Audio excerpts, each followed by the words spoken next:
We have Dr. Sebastian Gorka, Greg Jarrett, the great one, Mark Levin, a rare appearance. Tommy Lahren hits the street. It's pretty unbelievable. Also, exclusively, James O'Keefe with his latest shocking undercover footage that appears to show beyond serious violation of privacy at Twitter. He will join us tonight. You don't want to miss any of that. And I will say tonight's video of the day is probably the funniest one you've ever seen. It's all coming up, but we start with sad breaking news tonight.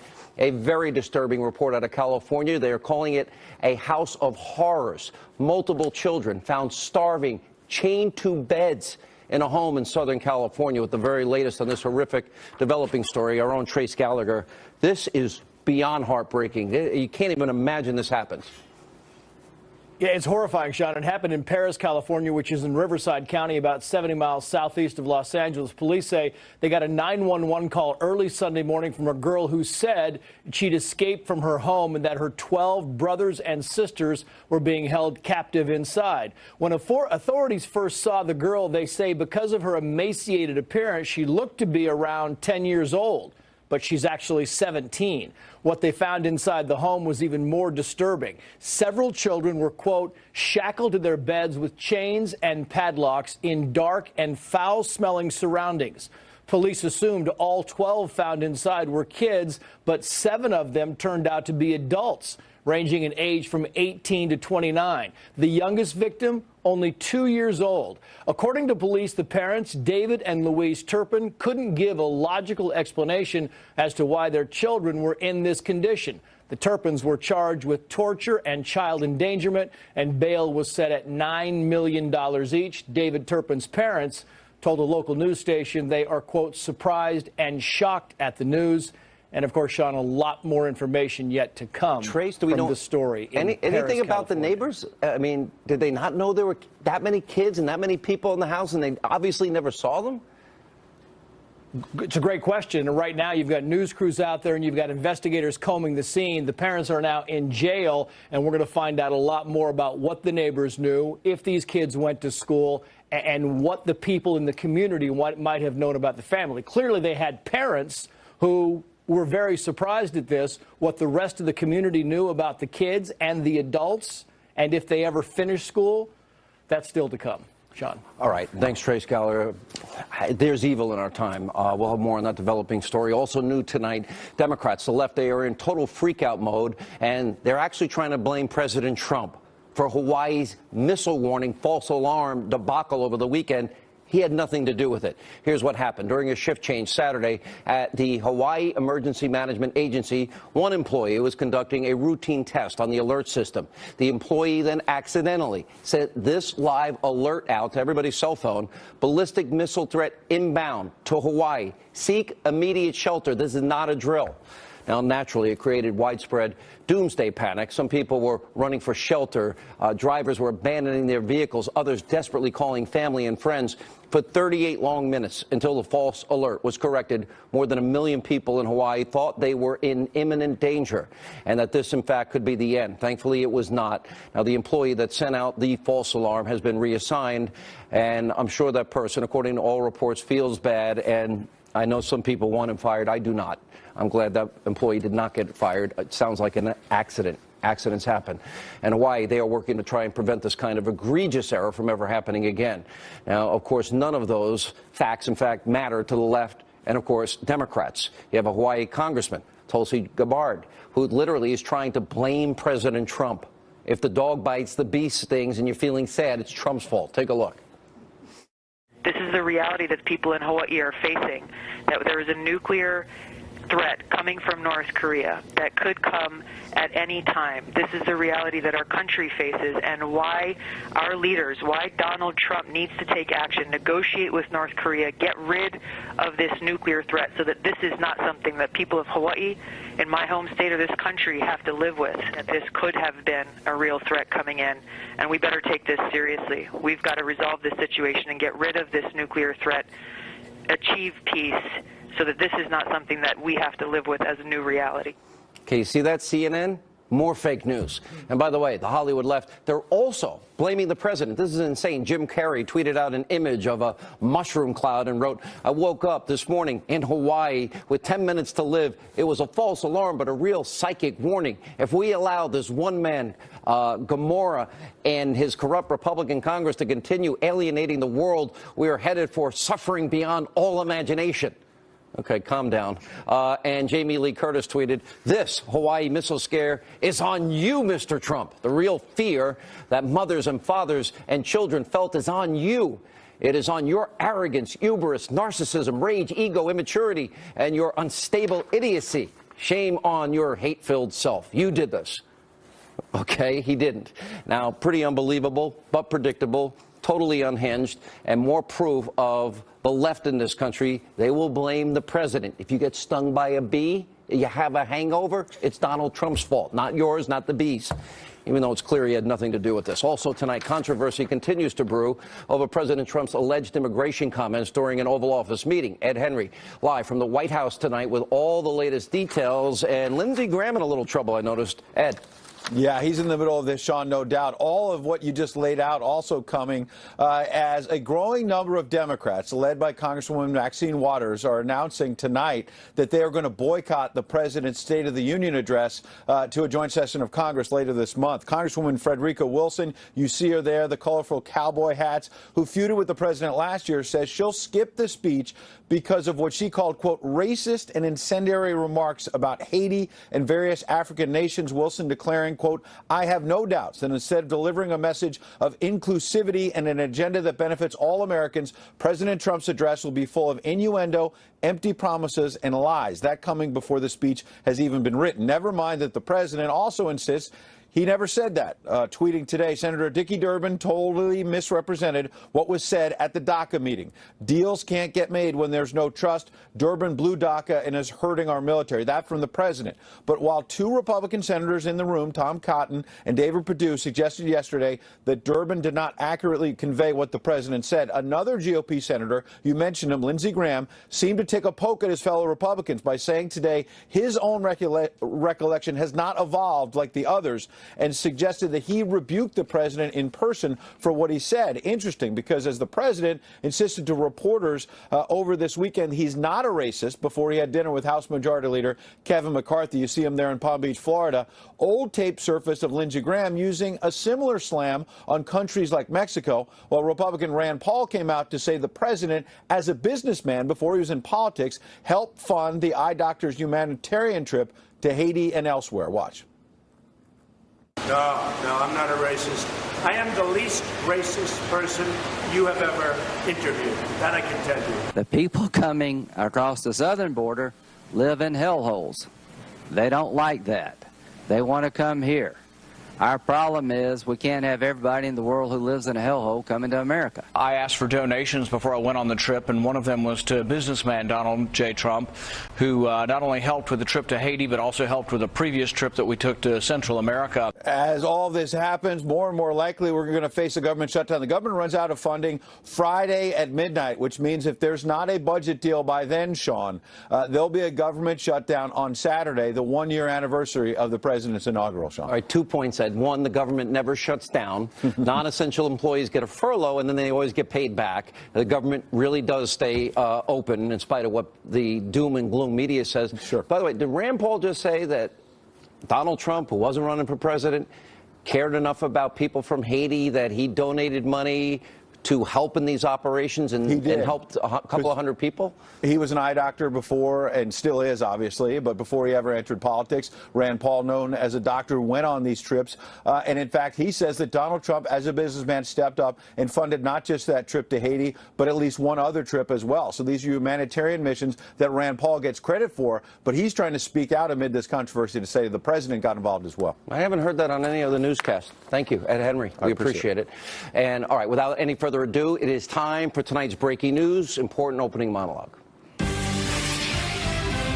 All right, tonight, evidence of rampant bias among special counsel Robert Mueller's team now emerging. We have been following this. We have new information tonight. Sarah Carter reporting Andrew Weissman met with the Associated Press and journalists. He did it last April to talk about the AP's investigation into Paul Manafort.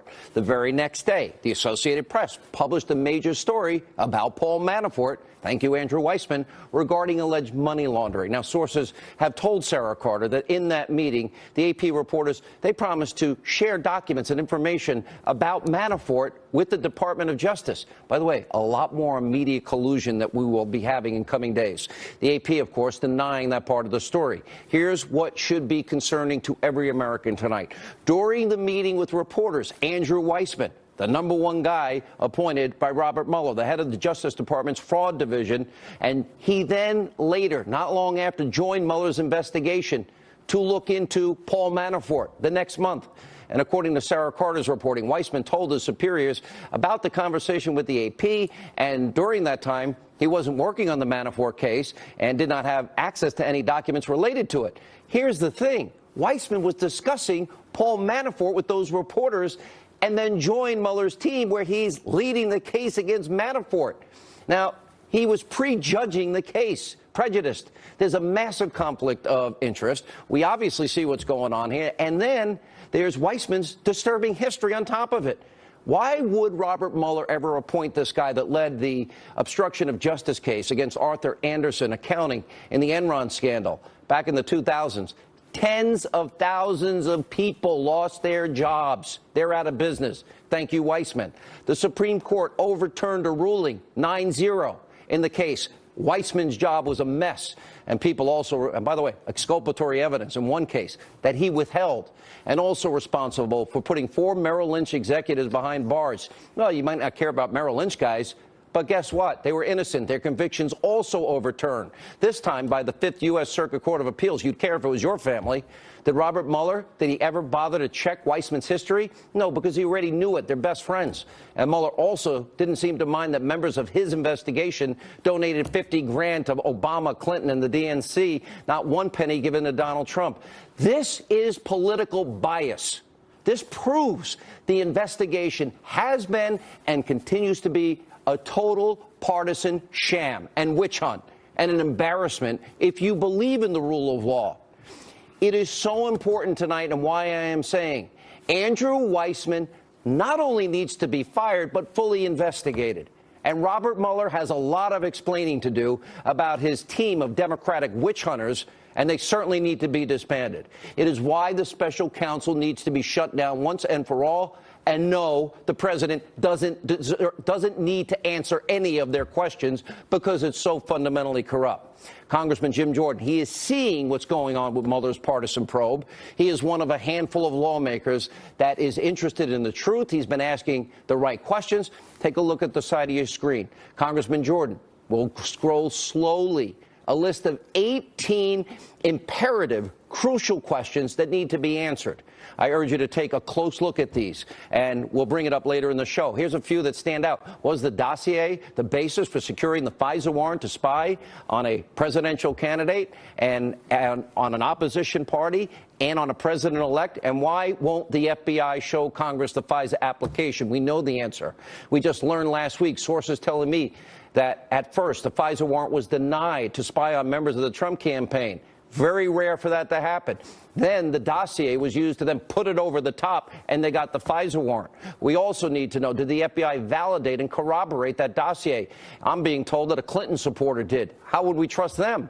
These questions are the same ones we've been asking. Hillary Clinton bought and paid for it. She's going to have one of her sick, corrupt cartel friends verify it? Here's a key part. None of them have to do with Hillary Clinton's email server, by the way. This is just the 18 questions on one thing. It's only about the Clinton bought and paid for Russian propaganda dossier. Let's see. We know, for example, that the Obama administration politicized, weaponized America's powerful tools of intelligence. Not the rank and file, just a few select at the top. Then they were spying on an opposition party. That would be Donald Trump. And what is being exposed is a massive abuse to the Constitution. We'll have more with Mark Levin on that tonight. Now, think through this. Fusion GPS co-founder Glenn Simpson, he's the person that created the fake news dossier. He's now being exposed. In a released congressional testimony, Simpson claimed that the FBI had a human source inside the Trump organization that helped corroborate aspects of the phony dossier. Well, it turns out Simpson wasn't accurate in his testimony. Oh, lied? Fusion Deep GPS has since attempted to correct the record now by saying there wasn't an FBI mole inside Trump Tower. Was there or wasn't there?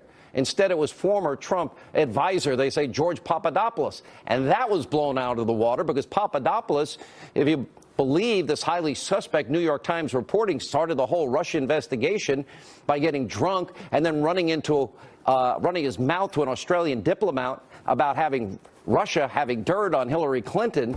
And the drunk gossip, you'd have to believe, eventually made it to the FBI, and they reportedly then used it to start the investigation. Oh, 4 levels of hearsay. It's, what, at a nightclub? Really? All the FBI needs to do to investigate a political party during a campaign, talk to a drunk guy at a bar.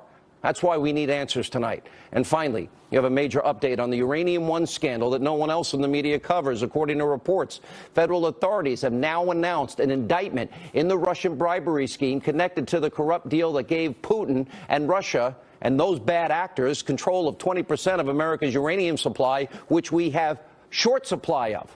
Former shipping company executive Mark Lambert, he's now being accused of money laundering, foreign bribery, wire fraud for allegedly bribing a Russian energy official in an effort to secure the shipping contracts, which we have informed you about is so important. And this new information is only a small piece of the bigger picture of the corruption here. This indictment is only a preview of coming attractions. Here to react to all of these stories tonight, former Deputy Assistant to the President, Fox News contributor Sebastian Gorka, Fox News legal analyst Greg Jarrett. Let's go to Weissman. Let's go. We reported last week the Justice Department had opened up, it's now been going on for months, an investigation into Uranium One. Is this the first of many cards to fall? Yeah, it probably is. And, you know, your opening monologue about Weissman is right on point. If this guy actually exchanged information about Manafort and then joined the investigation into Manafort, he's violating DOJ rules. What would you do if you're Manafort's attorneys tonight? I would do one of two things. I would file a motion to dismiss, which would trigger the judge to order Weissman to show up in court and explain immediately. Immediately. Would any judge accept this conflict and his track record? Any good judge would not. Which is why the second thing I would do is make a motion for order of inquiry into the conflict of interest and list Manafort and others like Rod Rosenstein as witnesses in the case, because they are. How soon can you expedite that? You could do it within 30 to 60 days. Wow. And if they are designated to be defense witnesses, they have to be removed from the case because they have to be. Yeah, they would absolutely. Am I over the target? Is this all as corrupt as I think? It is as corrupt. It's probably more corrupt than we know. Sebastian Gorka, your take on all this. A lot of moving parts here tonight. Look, Greg outlined exactly the conflict of interest issue, but I'd like to just pull it up a bit to the strategic level. And I know you've got Mark coming on, Mark Levin, the great one. Thank you. I don't want to steal his thunder, but Mark Levin has nailed it on his show today on radio. He's talking about this as a domestic surveillance scandal, and that's what it is.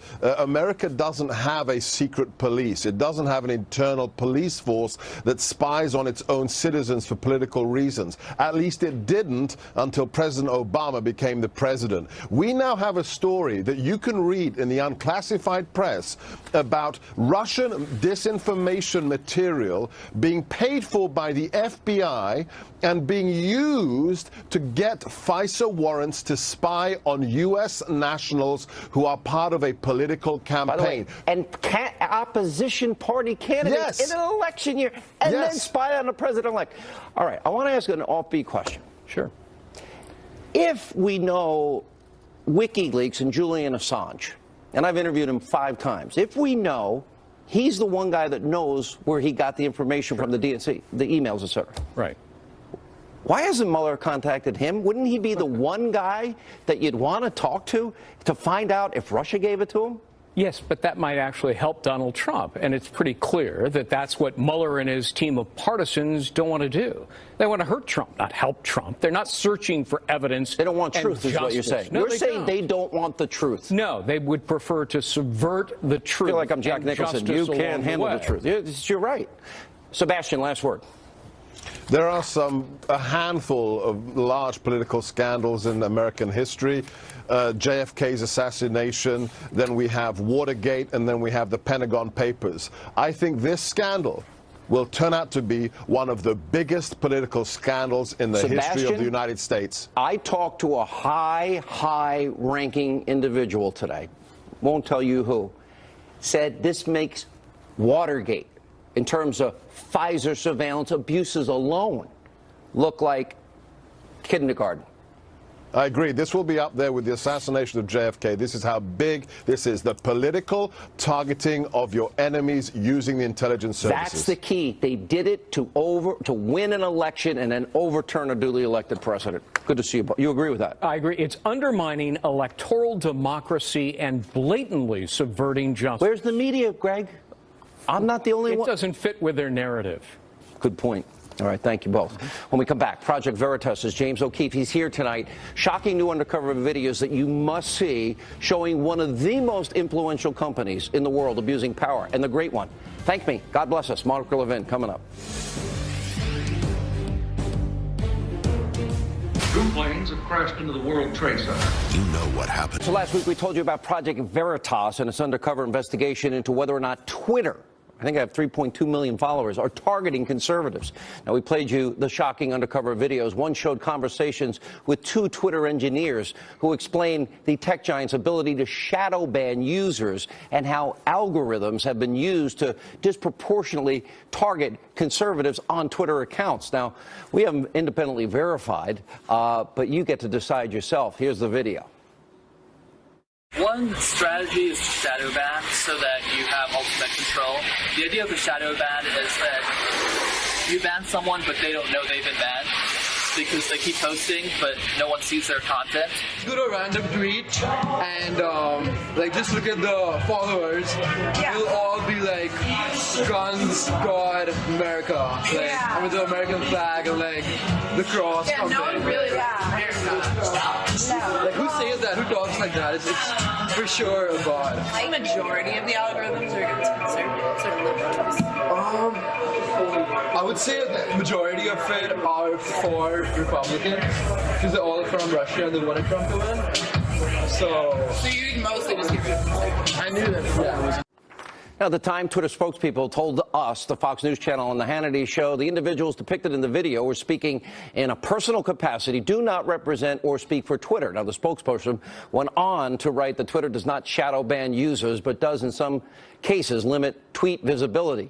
Sounds like shadow banning, based on the nature of the interaction and the quality of the content. Who decides? Also today, this is beyond shocking. Project Veritas released their most shocking footage showing huge potential privacy abuses at the company. This time, current and former Twitter engineers admitting that employees view everything that you post on your server, including direct messages you think are private, and create a, quote, virtual profile on you, which they sell to advertisers and brag about looking at, like pictures between you and your girlfriend or whatever. Once again, take a look at the footage. You decide. So what happens is like when you like write stuff and when you post pictures online, they never go away. Like they're always on there. Because like even after you send them, people are like analyzing them, they're seeing what you're interested in, they're seeing what you're talking about, and they sell that data. They sell it to who? Like advertisers? Advertisers. Wait, you talking about just regular tweets or the DMs? Or both? Everything. Anything you post online. Wow. So even what you think is private, direct message. Yeah, they're analyzing it and selling that. Hey, what? So if I send someone a direct message, y'all are going to look at it to analyze it? A machine's going to look at it. An algorithm will look at it. Why? And they'll make a virtual profile about you.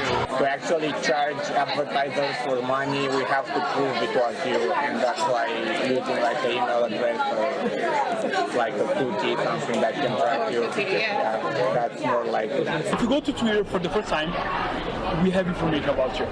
Okay. Because like we actually bought a company because of this, like Ads Network. Like when you visit, like, we serve ads for other companies in other people's sites. Okay. So when you go and you see that ads, we get the information that you're this person seeing this ad at this moment, at this location, on this website. Okay. So we already have a lot of information about you. Oh, wow. Yeah. That's scary.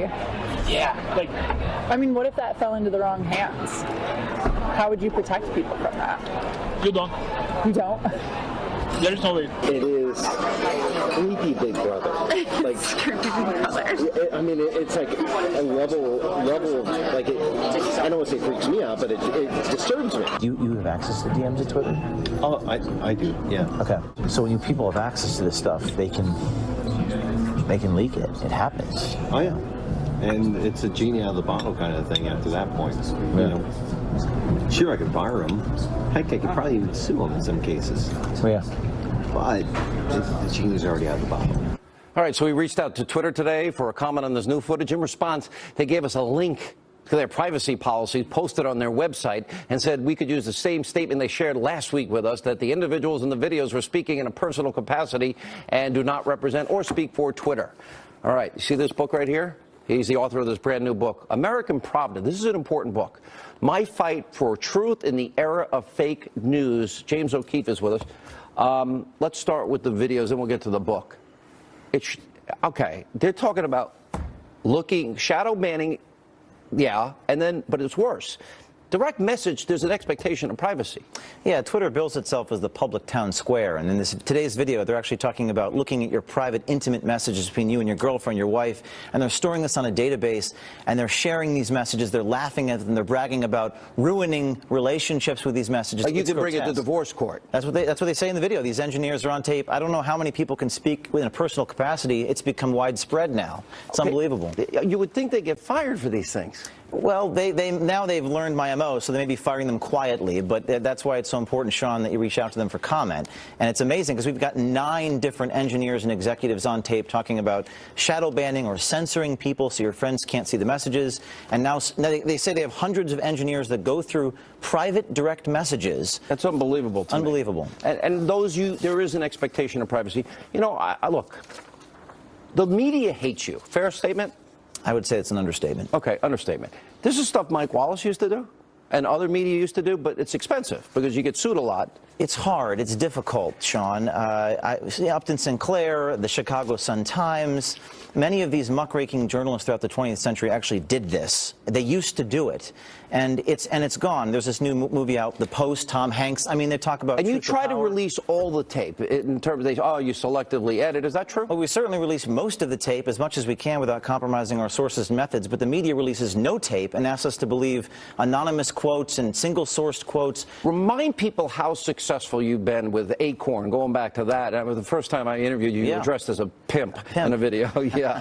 Well, we've shut down government organizations. We've gotten the CEO of NPR fired. We've gotten states that changed their voter ID laws. We've exposed border insecurity, congressional hearings, Medicaid workers fired. We've infiltrated CNN. We've infiltrated the Hillary campaign, and Trump mentioned us. And everyone made a big deal. The Washington Post caught you trying to infiltrate them. Well, sometimes you get burned, but Sean, that's a sign of success because undercover work, you use an alias to draw people out. Sometimes you win, sometimes you lose, but people. But that's the only thing they make a big deal out, not this. By the way, if you're a liberal, you should be angry at this tape. You know, Sean, this book, American Pravda, George Orwell wrote in 1984, which was the year I was born, by the way, ironically enough. All right, stop. You have to remind me. Go. George Orwell writes that the people don't want you to believe your eyes and ears. That was the state's or the party's most essential command. We trust the American people, and there's a conflict of visions. Pravda was the communist newspaper of the former Soviet Union. It was the Russian word for truth, and Veritas is the Latin word for truth. But the difference between the Soviet Union's Pravda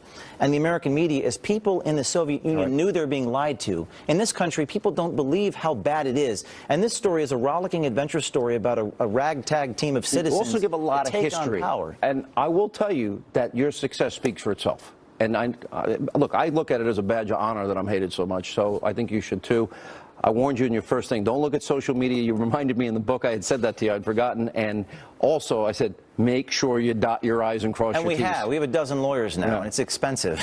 American Pravda. This is a book you got to read. My Fight for the Truth in the Era of Fake News. There's a lot of fake news. Good to see you. Thanks, Sean. The great one. Thank me. God bless us. Mark Levin. You want to hear him next. All right, joining us now to weigh in on all today's biggest stories. I call him the Great One, and he deserves it. And he is about to host a brand new show right here on the Fox News channel, because it's pulling teeth to get him on my show. And it's called Life, Liberty, and Levin. Thank me. He's also the host of CRTV's Levin TV, the Great One. I'm so happy you got this show. I wish, because I beg you to come on my show, but I don't want to waste our time. This FISA, you talk about a post-constitutional America, Mark. Your books on the Constitution are phenomenal. Must read by anybody that cares about it.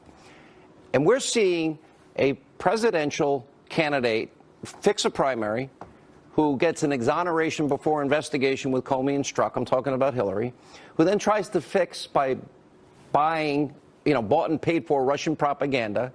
And then those lies are used to get a FISA warrant against the opposition candidate and an incoming president and his team. If that's not post-constitutional, I don't know what is, Mr. Levin. A couple of things about that. As an old chief of staff to an attorney general at the Justice Department, first of all, let me say this. As an American citizen, to watch this is repulsive. It's unconscionable. To watch the mob media do what they're doing. Last week we were told the president was mentally unstable. For months before that, we're told he's colluding with the Russians. Today we're told he's a racist. So he's colluding with the Russians. He's mentally unstable. He is a racist. And going to start a nuclear war. It's so disgusting. It's so outrageous. What happened to that author, Michael Wolff? 3 days ago, he was the in thing. Now he's gone. What happened to all the allegations about sexual misconduct? Now that's all gone. Now we're on to something new, because a known liar, Dick Durbin, leaves a confidential meeting with the president and other senators. He's relied on by the media because they want to rely on him, just like they wanted to rely on that author. They want to push this president out. They talk about the 25th Amendment. They talk about impeachment. This is the Praetorian Guard media. The biggest scandal in our lifetime is staring them in the face. You, I, and a handful of others seem to care about it. And it is this: the politicization of the highest levels of the FBI and the Justice Department, the holdovers from the prior administration. It's not a question if Jim Comey, the former FBI director, leaked. The question is, how much did he leak? It's not a question if he leaked classified information. The question is, how much classified information? He was the director of the FBI, the chief investigator who was hunting down Donald Trump, sending texts to his girlfriend because he's cheating on his wife. And when I used to work at the Justice Department, you did that, you're out. You know why? Because they didn't want you to be blackmailed by, of all people, the Russians. Now we learn there's more texts which appear to suggest he's been leaking to the media. Now we know, because there's a report. The Trump administration, this is as of 6 months ago, faced 125 leaked stories, one leak a day containing information potentially damaging to our national security. Leaks with the capacity to damage national security flowed about 7 times as fast as they did under Bush. And the majority of the leaks during the Trump administration, again, this is as of 6 months ago, 78 concern the Russian probes. Now, talking about the Russia probe, we have a special counsel who was appointed to do what? To investigate collusion. He's investigating everything but collusion. A special counsel does not exist to investigate financial crimes, whether some guy registered as a federal agent or so forth. He's to investigate collusion. Where's your case, Mr. Prosecutor? What's it been, 6 months, 8 months? Give us your collusion case. Mark. Now, in addition to him, we have this dossier. This isn't a dossier. This is 35 pages of crap that was put together by this Fusion GPS. The Hillary Clinton campaign and the DNC collaborated, used their money to use a law firm to hire this guy, who then hires a British ex-spy, who then works with, among others, the Kremlin. That's collusion. They put this thing together, and they work it, and they give it to the FBI. Now, the highest levels of the FBI are very excited to have this. They're even thinking about putting this ex-British spy on their payroll. What do they do with it? I know they used it to get that FISA warrant in part. You know how I know, though, Sean? Why won't the FBI director, or why won't anyone at the Department of Justice, when they're asked, say, no, it wasn't used? Hey, Mark, Rod Rosenstein. Hold on now. Hey, real quick. That does not reveal classified information. Just right? say, no, we didn't use it. But they won't say it, so they did use it.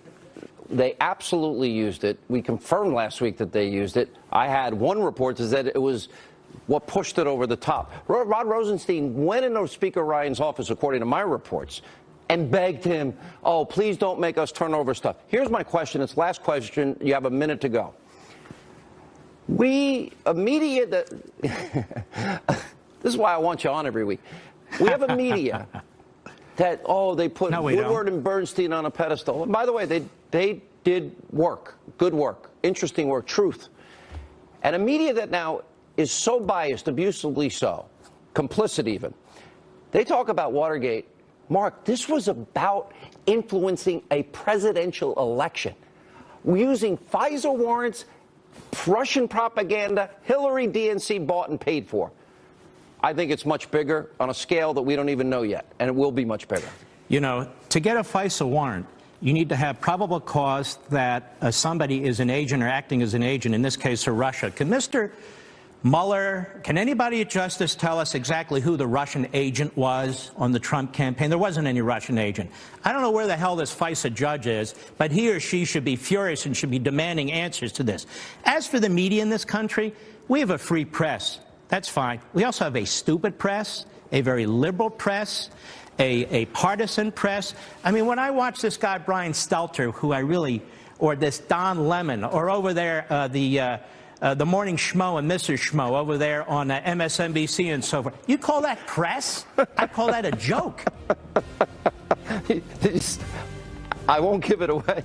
They're part of our video of the day. All right, there's Mediaite's headline for the night. Great one. Will you come on more often? It's not that much when we come back. Yeah, sure. Why not? Enjoy it. Thank you. Red, White, and Levin starting on Fox. Tommy Lahren next.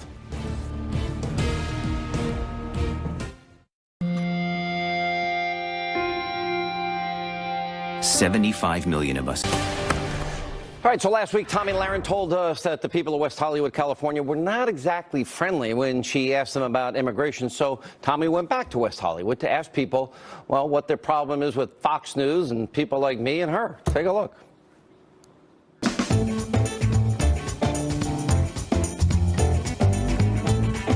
Where do you get your news from? Not Fox. Not the biggest fan. Where do you get your news? CNN. Never Fox News? I'm not really a big fan of Fox News. I just don't feel like, I guess, they're speaking to me and But here I am with my Fox News group. speaking to you Well, yeah, right well, now. you're speaking to me literally, but as far as their messages, I don't think they're speaking to me and my peers. You walked past me. You said, oh, there's Fox News. So you had a reaction. You saw the mic. What do you think of Fox News? No thoughts. No, you had some thoughts. Yeah. No thought. I mean, I'm not trying to get you here. I really want to know. I tend to get my news from the middle, not real liberal, not real conservative.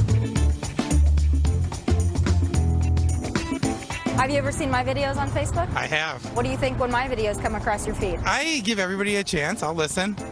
I respect every opinion, and, you know, love will conquer all. They told me that this place is about love and tolerance and welcoming, but not. Apparently not if you're Republican. That is not the case. So you see me out here, you know who I am. You call me Tammy, that's fine. We'll just put that behind us. Okay. You know, we're gonna move on from that. But you saw me out here with a Fox News mic. What do you think about Fox News? I don't like it, and I don't really like a lot of your anchors. What do you think about Sean Hannity? I think that Sean Hannity is extremely interesting of a person. What do you mean by interesting? I mean, just an interesting person. It's a guy with a lot of inner and outer demons. He's an unfortunate person to have in the news environment. Isn't that weird that the area that's supposed to be loving, tolerant, and welcome to everyone is not loving and tolerant? To the biggest anomaly. You think West Hollywood's an anomaly? Yeah, because they're always talking about love and acceptance, but it's only when your views match their views. Every news source is biased now, and I want to get, there's two sides to every story, and then there's the truth. So if you watch them all, then you can and put then them you all get together. You actually get even crazier. I get my comedy from Fox News, and I get my news from comedians.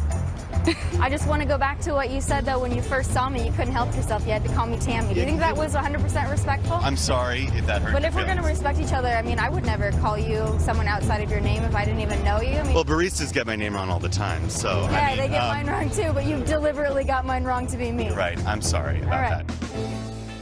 We don't have a lot of fans there. Fox News contributor Tommy Lahren. Wait a minute. Did he say I have inner and outer demons? Yeah, I'm not sure. I didn't really hear what your inner or your outward demons were, but, you know, they also said that you and I are both problematic. Fox News is problematic, but yet many of them don't watch Fox News, so I think that they're just guessing. I'm not sure, Sean. Did you get anybody that liked us? I didn't see one person that liked us. They couldn't be vocal about it. That's the same thing, though. There are a lot of people, actually, even in West Hollywood, that are supporters of this president, but they wouldn't even dare wear a red baseball cap. Not even a Make America Great Again hat, but even a red baseball cap. They told me that they wouldn't even dare wear that in West Hollywood because the repercussions would be very severe. They wouldn't have any friends. They would be turned away. I got a great idea for next week. Go back to West Hollywood. Sorry. You know, I'm so easy to give assignments here as I sit in the comfort of my studio. You got to go back. And you got to wear a great Make America Great Again hat, and you got to offer them for free to people. That would be great. Are you willing to do that? Oh, I will do it 100%. I am absolutely, you know, you heard it here first. I'm going to go back to West Hollywood. I'm going to do just that. I even have a Trump 45 jersey that I'm going to wear. I think we should do it to celebrate the 1 year of his inauguration. I think that's exactly what we should do, Sean. Let's celebrate 1 year of President Trump, and I will go back to West Hollywood. All right, wait a minute. Now, send it to me. I got to get it signed. You got to get the hat and the jersey signed first. Then we'll send you, and you can say, this is really signed by the president, and see what they do. Or we'll forge his signature just to make fun. We'll tell him the truth after. And then, because we don't have time. And then you can say, would you like a presidential signed cap? And then you can say, it's not really signed after they give their response. How's that? I almost sound like fake news CNN. That sounds great. How much extra security are you going to send with me? Hey, okay, we'll work. I'll get you a real one. How's that? We're going to have a lot of fun, Sean. All right, Tommy, great work. Thank you. And we're going to have fun. We appreciate it. When we come back, I would tell you the funniest video of the day we've ever had. It is hilarious. And the Hannity hotline straight ahead.